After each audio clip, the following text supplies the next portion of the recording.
Dans le catch en général, on a assisté à la formation de beaucoup d'équipes complètement improbables, mais qui fonctionnaient pourtant à la perfection. C'est notamment le cas de l'équipe Rated RKO formée par Edge et Randy Orton, dont j'ai déjà pu vous parler la semaine passée. Dans cette première partie sur l'histoire de cette équipe atypique, on s'était quitté sur leur ambition de vouloir mettre un terme à la DX en évinçant son dernier membre restant, Shawn Michaels, étant donné que Triple H s'était blessé lors de leur combat à New Year's Revolution 2007.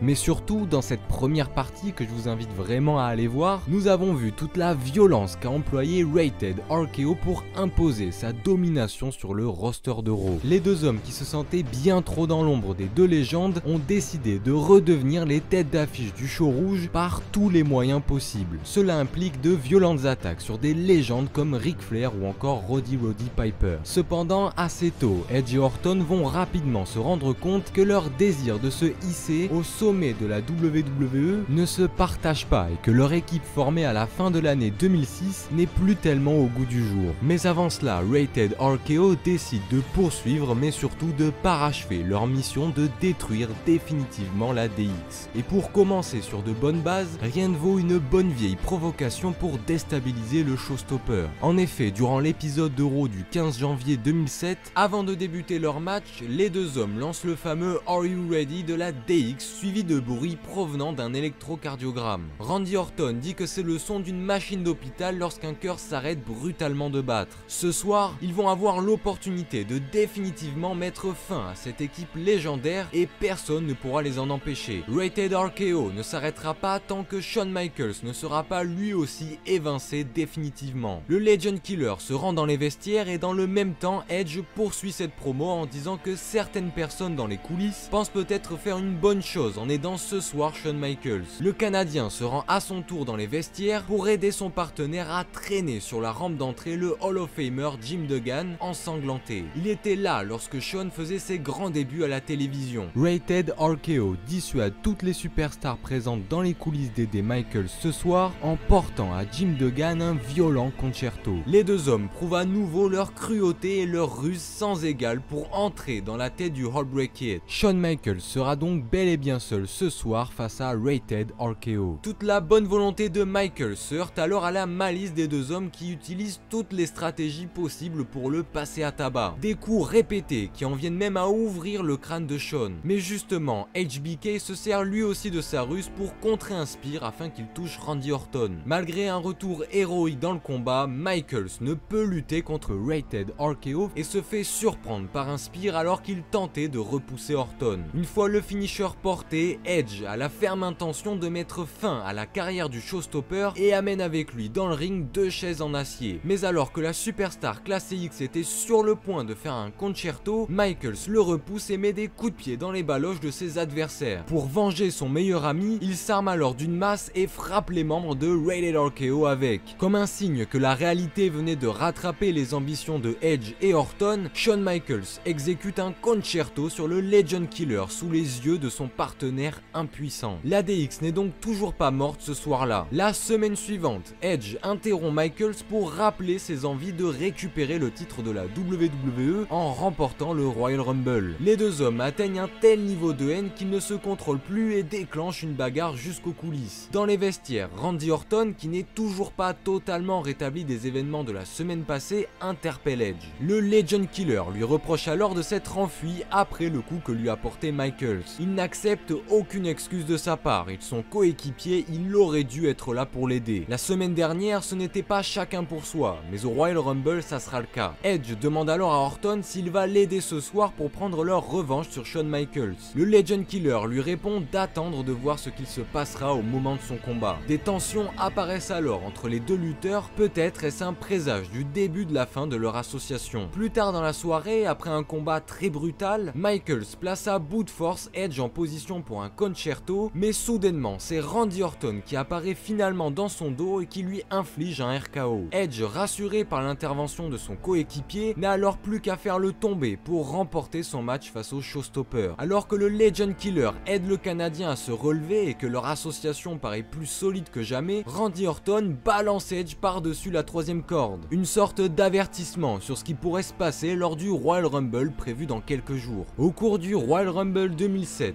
Edge fait son entrée en 5ème position et il est aidé un peu plus tard dans le match par son acolyte Randy Orton qui entre lui en 16ème position. Lorsque Shawn Michaels intègre le Rumble, les deux hommes décident alors de faire équipe pour tenter de l'éliminer sans succès. Et Edge et Orton parviennent à rester parmi les 4 derniers survivants de cette bataille royale. On remarque alors les limites de leur association lorsque Edge, face à l'appât du gain, est tout proche de porter son spear sur Randy Orton. Mais lorsqu'il place l'Undertaker dans un concerto, Shawn Michaels revient dans le ring et élimine Orton puis Edge avec un switch in music. Reste à voir maintenant si cet échec commun ne va pas entériner l'entente entre les deux membres de Rated RKO. Un jour plus tard à Raw, alors que Shawn Michaels semble challenger John Cena pour son titre WWE à WrestleMania 23, Edge les interrompt pour réclamer son match face au champion. Il dit avoir battu maintes et maintes fois John Cena, d'autant plus qu'à WrestleMania il n'a jamais été vaincu. C'est pourquoi ce match pour le titre à WrestleMania lui revient de droit. Mais à ces mots, son partenaire fait son entrée pour lui exprimer aussitôt son désaccord. Certes, ils sont champions par équipe, mais lorsqu'on parle du titre WWE, c'est chacun pour soi. Orton lui demande combien de fois a-t-il eu des opportunités pour le titre de John Cena, alors que lui en retour n'en a eu aucune. Edge lance le début d'une dispute en lui répondant qu'il y a sans doute une raison à cela. John Cena les coupe et leur propose de venir directement dans le ring pour régler tout ça. Mais alors que Rated RKO s'avance vers le ring, Vince McMahon apparaît sur le Titantron et leur ordonne de ne pas faire un pas de plus. Il annonce que ce soir, Rated RKO défendra ses titres par équipe face à Shawn Michaels et John Cena. Une façon de voir si leur collaboration fonctionne toujours aussi bien qu'auparavant. Lors de leur match, les champions par équipe ne paraissent plus aussi unis qu'au début de leur association, et un premier choc accidentel entre Edge et Randy Orton ne fait qu'accentuer les tensions entre eux. Malgré tous leurs efforts pour tenter de s'unir, Rated RKO perd suite à un FU de John Cena. La semaine suivante, alors que l'Undertaker vient de choisir Batista comme adversaire pour son combat à WrestleMania 23, Shawn Michaels en profite pour proposer une nouvelle fois son challenge à John Cena. Mais il est à nouveau interrompu par Randy Orton qui compte bien affronter le champion WWE à WrestleMania 23. Quelque chose qui ne plaît évidemment pas à son partenaire qui s'ajoute lui aussi à la discussion.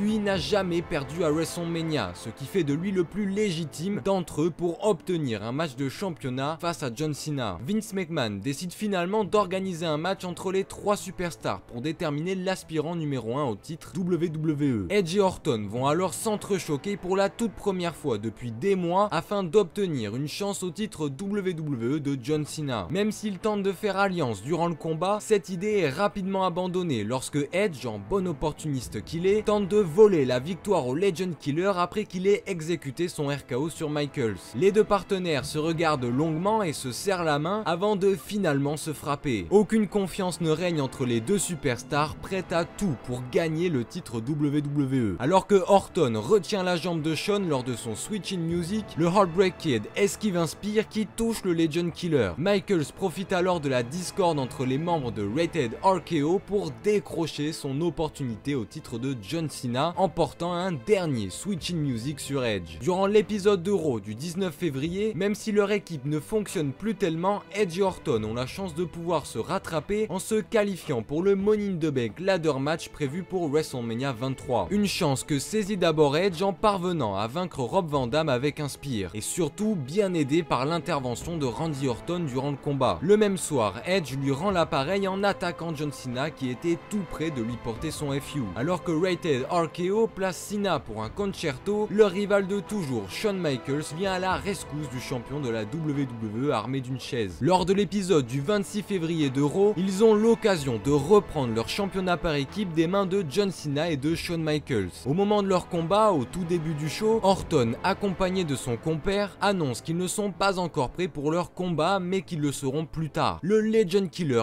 accuse Michaels d'être un acteur ou un menteur car il a promis d'assurer les arrières de John Cena d'ici WrestleMania. Orton tente alors de semer le trouble dans la relation entre le champion et son challenger en évoquant les intentions assez floues de Michaels. Et pour ceux qui ne le croiraient pas, Edge et Orton ont conçu une petite compilation de toutes les trahisons du showstopper durant sa carrière. Après une dizaine de minutes de combat, alors que l'arbitre est au sol et que Edge parvient à se sortir du FU de John Cena, Michaels retire des mains la ceinture qu'Orton avait pour sauver son partenaire et frappe le Canadien dans le dos. Une fois Orton remis sur pied, le showstopper lui rend sa ceinture juste juste avant qu'Edge ne se retourne et découvre avec stupeur que c'est le Legend Killer qui l'a frappé dans son dos. Orton tente alors de se justifier comme il peut, mais Edge, déçu, refuse d'écouter quoi que ce soit et préfère le laisser terminer ce match tout seul. John Cena et Michaels conservent finalement leur titre par équipe et cet acte orchestré par Michaels sonne peut-être cette fois-ci le glas de l'équipe d'Edge et Orton. En effet, lors de l'affrontement au Raw du 5 mars entre Orton et Michaels, Edge tente d'aider son partenaire en ramenant une ceinture, mais l'arbitre au sol parvient à l'intercepter. Un moment d'inattention qui coûte la victoire à Orton suite à un roll-up de Shawn Michaels. Après le match, les deux hommes n'ont pas le temps de pouvoir se venger que John Cena débarque pour les repousser. Sur la rampe d'entrée, Randy Orton semble observer longuement son partenaire d'un air suspicieux, comme si dans sa tête, le Legend Killer venait de faire une croix sur leur association. Edge aussi lui renvoie un regard qui reflète son inquiétude sur celui qu'il pense être son partenaire. Au Raw du 12 mars, Randy Orton parvient à se qualifier pour le Money in the Bank Ladder Match de WrestleMania 23 suite à sa victoire face à Carlito. Lui et Edge vont alors de nouveau se croiser dans leur désir commun de devenir champion de la WWE. Et justement, lorsqu'Orton tombe sur Edge dans les vestiaires, il lui dit à juste titre qu'il ne semble plus être des coéquipiers mais bien des adversaires dans ce futur combat à WrestleMania 23. Edge tient à lui dire qu'il a bien plus d'expérience que tous les autres participants dans ce genre de match. Il a été au total dans 12 ladder matchs dans sa carrière alors que lui, aucun. Il lui rappelle par ailleurs sa série d'invincibilité à WrestleMania. Orton lui révèle que la raison pour laquelle il est encore invaincu est parce qu'il ne l'a jamais affronté à WrestleMania. Plus tard durant la soirée, dans sa quête de maximiser ses chances de victoire dans ce ladder match, Edge dit à Vince que Rated RKO ne cautionne pas que Bobby Lashley ait pu s'en prendre à sa personne. Il assure qu'ils vont se charger de ce problème au prochain épisode de la ECW. Cela sera donc Lashley contre Randy Orton dans un match simple. Edge rajoute que si Orton ne se rend pas au show, alors il sera exclu d'office du ladder match à WrestleMania 23. On reconnaît bien ici toute la ruse et la perfidie de la superstar classée X. L'épisode de la ECW du 13 mars s'ouvre alors sur une dispute entre Orton et Edge. Randy lui reproche d'avoir organisé avec l'aide de Vince McMahon ce match face à Bobby Lashley alors qu'ils étaient encore en équipe il y a de ça quelques semaines. Le Legend Killer va jusqu'à l'insulter de lèche-bot du boss de la WWE. Face à la colère d'Orton, Edge accepte néanmoins d'être aux abords du ring ce soir pour l'aider. Il lui assure qu'il peut avoir confiance en lui. Lors du combat, Edge, dans sa volonté de bien faire ou pas, tente de donner un coup de ceinture à Lashley, mais l'arbitre étant littéralement face à lui, il se fait automatiquement exclure des abords du ring. Une exclusion qui était clairement volontaire de la part de la superstar classée X dans son plan bien réfléchi pour devenir le prochain Mr. Money in the Bank. Randy Orton, se retrouvant désormais seul, ne parvient pas à faire le poids face à Bobby Lashley et perd le match suite à un running power slam du champion de la ECW. Lors du Raw suivant, Orton hurle alors sur Edge pour savoir quel est son problème une fois qu'il le croise dans les vestiaires. Fou de rage, le Legend Killer n'a pas supporté ce que lui a fait Edge lors du dernier épisode de la ECW. La superstar classée X lui demande de se calmer et lui indique que ce qui s'est passé était un accident. Randy Orton lui précise l'organisation d'une bataille royale de la dernière chance ce soir qu'il a mise en place avec Vince McMahon. Et non, ils ne seront pas 9 dans le ladder match à WrestleMania, mais bien 8, car le spot qui est remis en jeu au cours de cette bataille royale est bien celui de Edge. Orton rajoute que Vince a pris cette décision car il pensait qu'ils allaient vaincre Bobby Lashley l'autre soir à la ECW, ce qui n'a pas été le cas par sa faute. On peut le dire, désormais Rated RKO n'est plus. La quête pour le titre de la WWE les a complètement opposés. Leurs ambitions communes ont causé la fin de leur équipe. Finalement, lors de la bataille royale, Edge sécurise sa place à WrestleMania en éliminant Ric Flair qui pensait l'avoir remporté. L'association entre Edge et Orton est sur le point de se fracturer lors de ce Money in the Bank Ladder Match à WrestleMania 23. Orton n'hésite d'ailleurs pas une seule seconde à pousser l'échelle sur laquelle grimpait son ancien partenaire. Le prix est bien trop grand pour pouvoir le partager. Au terme de ce match, ni l'un ni l'autre n'est reparti avec la mallette puisque c'est bien Mr. Kennedy qui l'a décroché et qui est devenu le nouveau Mr. Money in the Bank.